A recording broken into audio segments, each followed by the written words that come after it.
नमस्कार। हाय new parents. मु आपण मानक सह आज मोर गोटे न्यू एक्सपीरियंस शेयर करी। इटा बेसिकली समस्त पाखे देखा जाए, बट बेबीज मान पाखे कहीं देखा जाए यह कौन एवं यह कहीं हुए से विषय में आपण मानक कहबी। सो यह हूँ हिका। ह्यूमन बॉडी रो लंग्स तले जो मसल थाए ताकू डायफ्रागम कह जाए। जितेबाला कौन भी कारण से मसल कौन हो इरिटेट होची सेतेबाला हिका आसूची। डायफ्रागम इरिटेट होबार मुख्य कारण होची बेबीर स्टोमाक फुल थिबो किंबा एयर रही जाइथिबो। आपण मानक मन रे क्वेश्चन आसुथिबो कि हिका कौन सब बेबी मानकर हुए, यह कौन normal? So yes, actually baby को हिका हवा नॉर्मल। बेबीर एज बढ़िया सहित तार डाइजेस्टिव सिस्टम रे चेंजेस आसी थाए।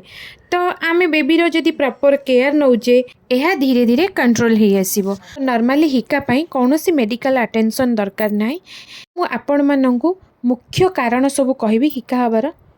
ब्रेस्ट फीड हो बा फॉर्मूला फीड कर सारिबा परे जदि आपण माने बर्पिंग न करूछंती, बॉटल जदि पवन रही जाउची खुआइबा समय रे कि बॉटल ठीक पोजिशन न रखी खुआउछंती, बेबी को दरकार ठू अधिक खुआइबा बा बेबी की अधिक समय भोकिला रहिबा, एही सब छोट छोट कारण जोगु हिका आरंभ होइथाय। जितेबाला बेबी शोई थाए अटेम्प्ट न थाए से समय बेबीर पेट फुल होई बाकी मिल्क बाहरी आसे जहाँद्वारा डायफ्रागम इरिटेट हुए। Basically pre mature newborn baby मान पाखे देखा जाए। बर्तमान मु आपण मानक सह हिका न हबा पई केतोटी टिप्स शेयर करी। फर्स्ट है ब्रेस्ट फीड बा फॉर्मूला फीड मझिरे बा परे बर्पिंग निहाती करंतु। जदि बेबीर गैस प्रॉब्लम रोची तो बारंबार बर्पिंग करंतु। खुआइबा समय रे बेबीर मुंड टिके ऊपर को करी खुआइबे। आपण मध्य सॉफ्ट पिलो बा घरोई पिलो यूज करि परिबे। जितेबाला बेबी को बॉटल रे खुआउचंदी सेतेबाला ध्यान रखंतु कि कम कम करी खुआइबे।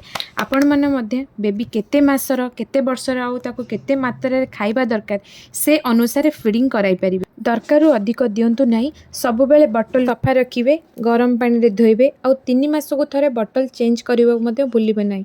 सो एसबू छोट छोट जिनिस आपण मैंने ध्यान रखा पड़ो।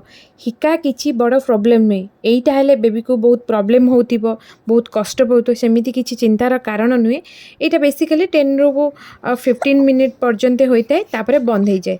बट हेबा समय बेबी को आपन जेते मात्रा डिस्ट्रैक्ट करवा उचित। लास्टली जदि पेरेंट्स मैंने देखुं बेबी हिका द्वारा डिस्कम्फर्ट हो अनइज फील करुच्ची, खाऊनी ठीक समय शोनी कि बहुत समय धरी हिका बंद होनी, आपण मैंने लेट न करी डॉक्टर सह परामर्श करूँ।